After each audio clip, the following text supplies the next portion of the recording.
Queste sono le immagini del ritrovamento della cassaforte. Quando gli agenti di polizia sono entrati all'alba nella casa di un ragazzino sospettato del furto insieme ad un complice, la madre è rimasta esterrefatta. Ha provato a negare, ma l'evidenza ha fugato ogni dubbio.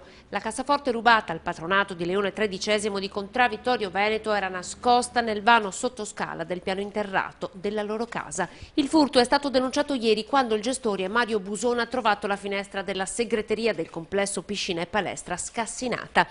I ladri erano entrati, avevano divelto l'armadietto in cui era nascosta la cassaforte contenente 2.000 euro in contanti, i soldi del patronato.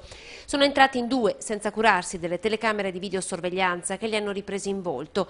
Probabilmente frequentavano il luogo, sapevano bene che cosa nascondeva quell'armadietto. Le immagini hanno così permesso di identificare uno dei due perché aveva già precedenti per reati contro il patrimonio. La polizia sapeva bene dove viveva questa mattina il blitz. In soggiorno gli agenti hanno trovato anche il complice che stava dormendo, 17 e 16 anni, due ragazzini.